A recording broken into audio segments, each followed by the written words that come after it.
Trilhas da Democracia de hoje recebe o professor titular de Direito Penal da Universidade Federal do Rio de Janeiro e da Universidade do Estado do Rio de Janeiro, Nilo Batista. Nilo, seja bem-vindo ao Trilhas da Democracia, é um prazer recebê-lo nesse espaço de discussão sobre democracia e direitos humanos nesses tempos tão adversos que nós atravessamos. E, Nilo, eu gostaria de retomar essa nossa conversa nesse dia de hoje, tratando do segundo governo Brizola. Logo após a experiência de governo de Moreira Franco, que derrotou o saudoso Darcy Ribeiro nas eleições de 1986, Brizola volta, vencendo as eleições de 1990 com cerca de 60% dos votos válidos, tendo você como candidato a vice-governador. Isso depois de ter passado pela experiência da derrota de 1989 nas eleições presidenciais, onde Brizola alcançou mais de 50% dos votos no Rio de Janeiro. Então, Brizola e você tomam posse no início de 2021 com um cacife eleitoral muito, muito grande. E eu gostaria de te convidar a uma reflexão, se possível, com 2 décadas de distância, uma reflexão feita pelo acadêmico, pelo grande intelectual, grande professor de criminologia crítica, em relação a fatos e processos dos quais você esteve diretamente vinculado na condição de vice-governador, secretário de Justiça, secretário de Polícia Civil e, nos 9 últimos meses de mandato, como governador do Estado. Posso começar? Por favor. Muita alegria estar novamente aqui para esse segundo tempo, dessas memórias. Vamos lá, estou às suas ordens. Em primeiro lugar, Nilo, esse foi um período em que houve um crescimento do tráfico de drogas e também do tráfico de armas. Eu diria o seguinte, não sei se você se encontra de acordo, houve um crescimento substantivo que foi potencializado pela cobertura midiática. Então, eu queria que isso num contexto que é o contexto já de cerca de uma década da política de combate às drogas, da política penalizadora de combate às drogas, que foi inaugurada, que foi lançada pelo governo Reagan e pela prefeitura do Rudolph Giuliani em Nova York. Então, como é que você avalia essa situação que você viveu diretamente, do crescimento do tráfico e da cobertura midiática sobre a cobertura do tráfico de drogas e de armas no Rio de Janeiro, quando, em termos internacionais até mesmo, toda a mídia procurava vocalizar esse sentimento penalizador nascido nos Estados Unidos? Meu querido colega, professor Marcos Mondain, em primeiro lugar, faço uma retificação na sua introdução generosa que você falava, que nós tivemos mais. Bom, Brizola foi uma liderança popular fantástica. Eu não tenho nenhuma participação neste fenômeno eleitoral do Brizola, senão a empatia que ele estabeleceu com setores populares, e que era uma empatia provinda de um compromisso muito arraigado nele, de amor e de compreensão da tragédia que vive o povo brasileiro desde a colonização. Segundo lugar, a pergunta que você coloca tem um ponto. Quando que o tráfico de drogas, que é uma estratégia de sobrevivência popular, que vai desde o campesinato, das encostas andinas, até as periferias miseráveis das grandes cidades, quando que parou de crescer? Você está registrando aqui no governo. Agora, gostaria que alguém apontasse um momento em que parou de crescer. Então, o problema é todo o tratamento. No caso,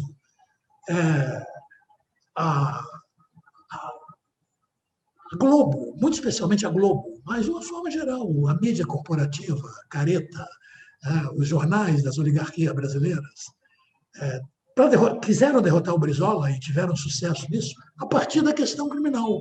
Então, hoje está crescendo igual, anunciado, porque até uma chacina de 30 pessoas é pouco noticiada e tal. Por quê? Porque as autoridades estão cumprindo a grande função dessa legislação, porque essa legislação foi um grande fracasso, né? Essa legislação internacional sobre drogas, né? Baseada hoje na Convenção de Viena. Esse grande fracasso, né, que nunca coibiu nenhum dos objetivos declarados que essa política criminal tinha, e que, ao contrário, engendrou uma série de novos problemas criminais. Né? Essa política fracassada só sobrevive por causa do poder que ela dá para as corporações policiais, no controle das massas insurgentes, empobrecidas, que nem sempre são insurgentes, porque são embrutecidas. Então, é o controle das pobrezas, né? no pequeno Estado neoliberal que não quer cuidar de ninguém, mas quer prender todo mundo.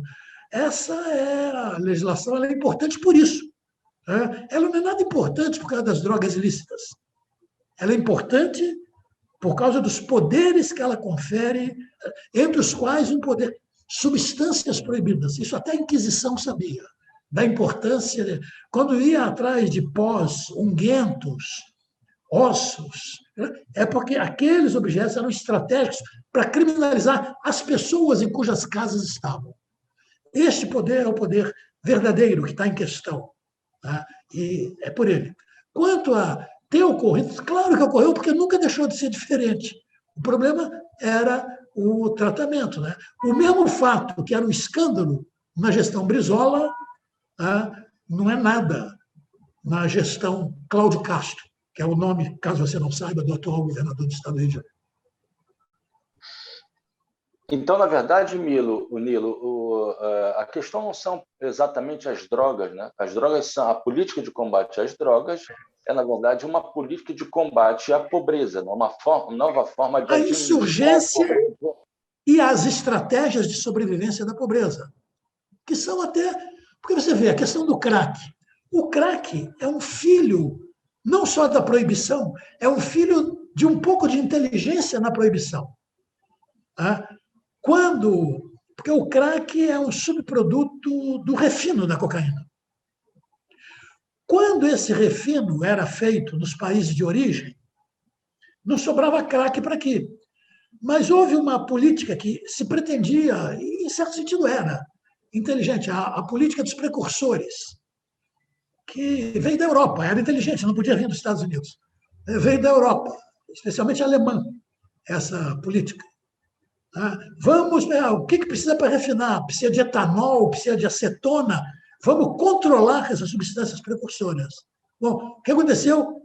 Dificultou a importação para Bolívia, Paraguai, e nós começamos a refinar em território brasileiro. Começamos a ter crack, começamos a ter essa sobra. Então, o crack é filho da proibição. Como tantas, a corrupção é filho da proibição. Todo lugar que você proíbe tem corrupção. Mesmo quando não proíbe, mesmo quando você está importando uma droga legal, como suponho que seja uma vacina anti-Covid-19, você tem atos preparatórios claríssimos, né, de uma coisa que é proibir. Então, proibição envolve, isso é um problema mundial. Isso não é um dado brasileiro, embora a filmografia norte-americana quer apresentar sempre os policiais latino-americanos como os bandidos, corrompíveis policiais americanos, né? O coração do blue coat crime, dos crimes policiais, né? O cara que friamente mata um cara ajoelhando sobre o pescoço, sobre as vias respiratórias, assim, à luz do dia. O escândalo é este. Tivesse feito... Agora eu leio um dos jornais de hoje. Uma semana sem mortes, com a câmera na roupa dos PMs em São Paulo. Nilo, uma segunda questão. A ocorrência de chacinas, como a chacina da Candelária, a chacina de Vigário Geral, antes já havia ocorrido a chacina Nova Brasília, É, A Cari foi Moreira.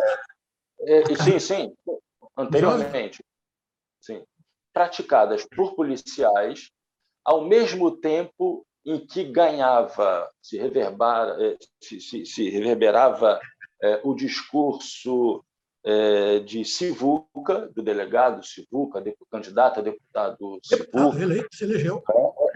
o José Guilherme Godinho, do bandido bom é bandido morto. Então, eu queria que você tratasse agora das tuas memórias e do que representou naquele momento, aquele cadinho em que, ao mesmo tempo, se forjava essa ideia, né, do bandido como sendo um alvo preferencial das ações policiais, e as chacinas, que eram um instrumento de realização das incursões sobre territórios de pobreza no Rio de Janeiro. Quando fizeram um filme sobre Vigário-Geral, eu me recusei a participar do filme. E disse, se vocês quiserem, corram atrás do noticiário. E encontraram. E encontraram, no dia seguinte da chacina, eu do lado do Coronel Cerqueira, dizendo, isso aqui foi obra de policiais. Porque eu faço a seguinte distinção, que é o mínimo que eu posso prestar em homenagem à memória de Brizola. Teve 2 chacinas no nosso governo, horripilantes. Foram chacinas contra o governo. Teve chacinas no governo Moreira Franco, teve chacina no governo Sérgio Cabral, tem chacina no governo a favor, celebradas, comemoradas. Aquele juiz federal maluquinho, que foi governador, até fazia uma torcida tipo esportiva, assim, quando ele via alguém morto. O epígono dele, o atual governador, Cláudio, comemorou, disse que foi muito bom, o Jacarezinho, só tinha bandido. Se fosse verdade, não explicava nada. Mas, além do mais, é mentira. Não tinha só pessoas com problemas policiais entre os 28 mortos. Eu estou falando 28, estou incluindo, nem sei se o policial tinha problemas policiais. Bom, talvez tivesse também, mas nem por isso tinha que ser morto. Então, como também os civis mortos ali. Então, para mim, o básico de chacina, o que é o DNA da chacina. É uma chacina que está realizando políticas do governo, isso é uma coisa gravíssima. É uma chacina contra as políticas de respeito à integridade física de suspeitos, de respeito ao lar, asilo inviolável, de insurgência contra o que pode ser, em muitos círculos policiais, palavrões, que é a igualdade perante a lei, que é o fato de todas as pessoas terem direitos pelo simples fato de serem homens. Isto é outra coisa. No nosso caso, eram chacinas de grupos inconformados de policiais com as nossas políticas. Então, essa é a diferença que me interessa fazer. O resto... Nilo, o que diferencia, quais os novos elementos de determinação que estão presentes nas chacinas realizadas na atualidade, nas ações policiais, nas mega-operações policiais realizadas sempre em territórios de pobreza, em comunidades, favelas, com aquelas chacinas realizadas há 20 anos? Existe alguma coisa... Há 30 anos. Sim, há 30 anos. O que você vê como... A diferença está naquilo que a Verinha chamou de adesão subjetiva à barbárie. Quando a chacina é apoiada pelo governo, ela é tratada assim. Alguém dirá, nos 19 do Alemão, eu não vou dizer quem disse isso, não se trata bandidos com flores. Uma querida liderança de esquerda que não se tocou sobre a questão criminal, e eu acho que até hoje não se tocou. Eu falarei o nome por razões muito óbvias, porque isto é um equívoco numa liderança generosa, popular, com compromissos populares, etc. Mas este é o problema. Ou é saudada, como as autoridades do Rio saudaram, os 28 de Jacarezinho, né? O silêncio do Moreira sobre os 11 adolescentes de Acari, né, dizimados pelos policiais do 9º Batalhão, pelos cavalos corredores. É muito fácil perceber, né, onde você tem uma chacina que está realizando políticas públicas e uma chacina que é um ato de inconformismo contra políticas públicas de respeito e de observância da Constituição e das garantias que as leis conferem a todos os brasileiros. Nilo, passemos agora ao que representou a ECO 92, a Conferência Mundial do Meio Ambiente, e toda a polêmica, todas as discussões que foram feitas no período e as repercussões também, que se relacionam à responsabilidade assumida pelo Exército de fazer a segurança da conferência. Eu não gostaria exatamente de tratar dos meandros, né, das opções que foram feitas no período, mas sim do legado que ficou, né, na mentalidade coletiva da população do Rio de Janeiro e da população brasileira de maneira geral, de que o problema da criminalidade, né, no Rio de Janeiro e no Brasil só seria resolvida, e isso teria como exemplo exatamente a segurança garantida em 92 pelas forças de ocupação do Exército. Eu morava à época no Rio de Janeiro, circulava pelo Rio de Janeiro, né, e me deparava com a presença de tanques, de policiais armados, com fuzis, etc. Né? Como é que você percebe, digamos, aquilo que ficou na mentalidade coletiva do cidadão comum, mas também na sua instrumentalização por políticos conservadores?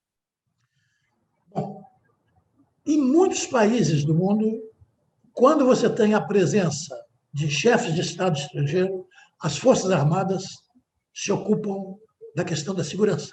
Era o caso da conferência. Era inevitável que as Forças Armadas se ocupassem. Você tinha aqui a presença de dezenas de chefes de Estado com seus staffs, com seus próprios sistemas de segurança, e essa coordenação não se faz ao nível do policiamento do cotidiano.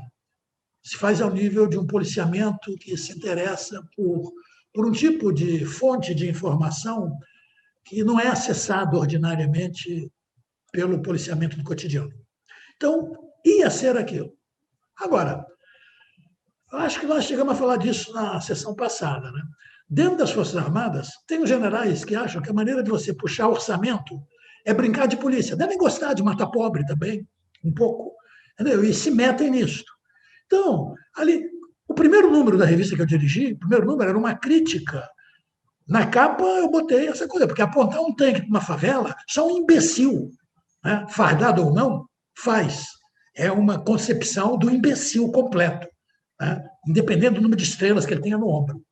Mas aí era impossível dizer, general, um tanque apontando uma favela, o senhor acha que vai vir uma bomba de cobalto da favela?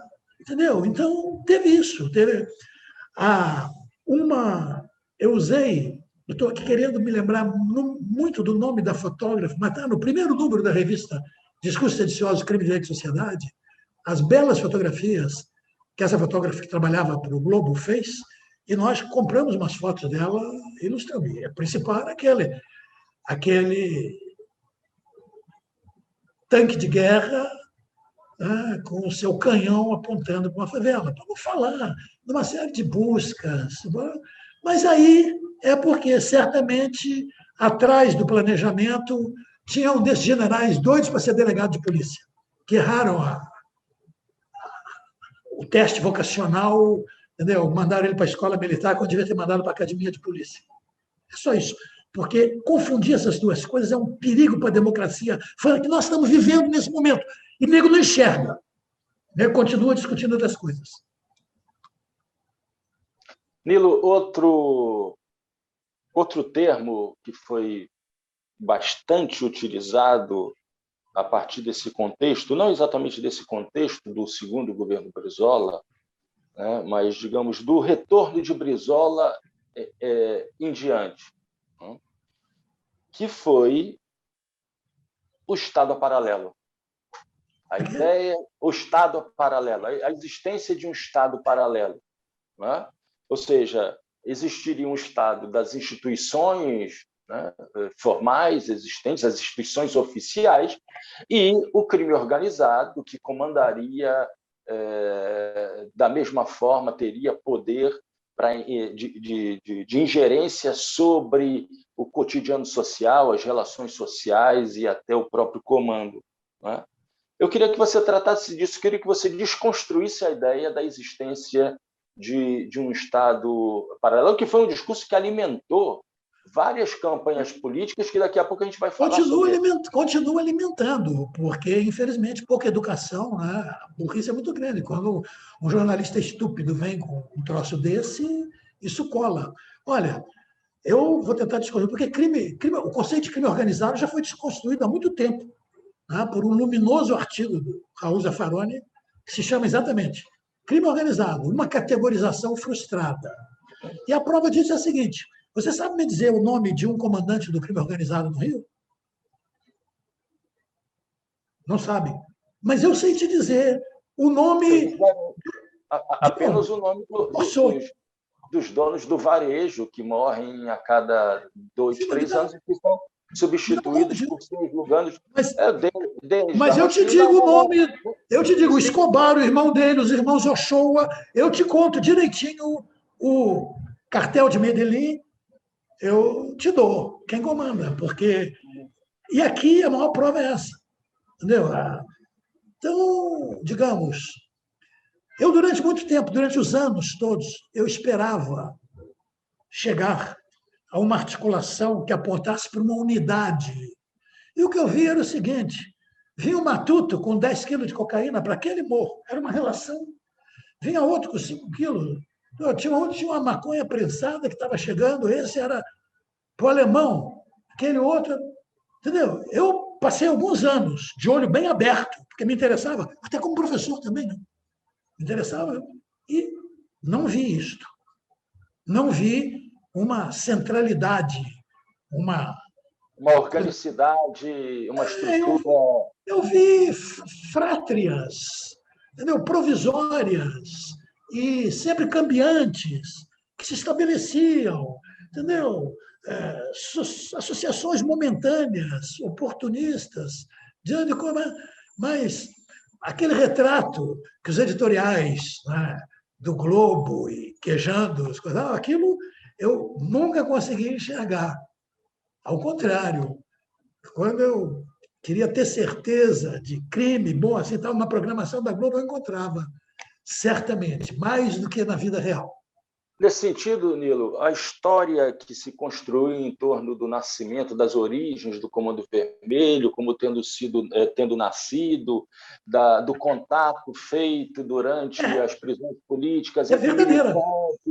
Sim, é verdadeira, mas verdadeira, mas não a história que o Amorim, que é um jornalista da Globo, conta.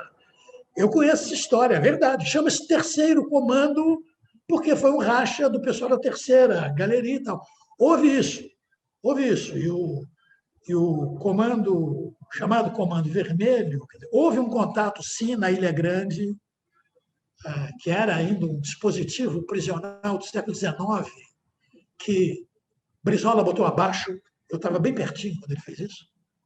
Talvez tenha compartilhado a ideia com ele no primeiro momento.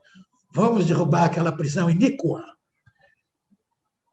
Mas houve ali um encontro entre presos políticos e tal, que falaram do respeito, porque na prisão, digamos, na penitenciária dos primeiros tempos da crise neoliberal, era assim, cada um por si, e Deus longe de todos.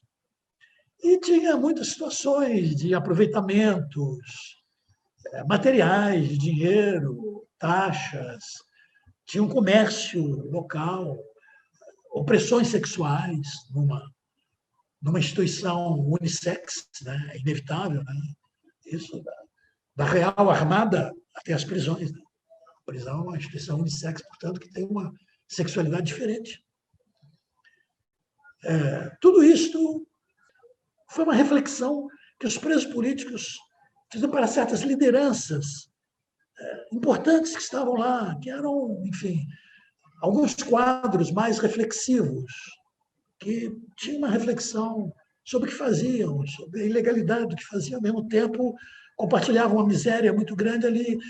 Algumas coisas já tinham, porque o pai do Escadinha era um militante chileno, o que tinha suas ideias sociais também, não era? Então, isso aí foi muito mal aproveitado pela versão global da história, mas tem uma base, é uma história bonita. Na verdade, é uma história bonita. E as associações são um dado da cultura. É muito mais um fenômeno. Comando Vermelho é muito mais um fenômeno prisional do que um fenômeno de associação para delinquir, que é o nome que os italianos dão à quadrilha. É muito mais um fenômeno prisional, que também é inevitável, faz parte da cultura prisional. Só quem nunca estudou nada de prisão pode se surpreender com isso, como, infelizmente, a maior parte dos nossos colegas. Né? Nilo, muitíssimo obrigado. Tenho certeza Eu que agradeço, Marcos. Que nossos ouvintes, os nossos espectadores, seja na TV aberta, seja no YouTube, terão uma grande satisfação em ter te escutado. Você que é uma figura histórica não apenas do brisolismo, do PDT nas suas melhores tradições, mas também do campo crítico da criminologia e também do direito penal. Muito obrigado. Eu que lhe agradeço, Marcos. Essa entrevista meio desabafo foi ótimo. Começa o dia melhor. E o Trilhas da Democracia volta na próxima semana, sempre debatendo temas relevantes, referentes à defesa da democracia e dos direitos humanos. Até lá.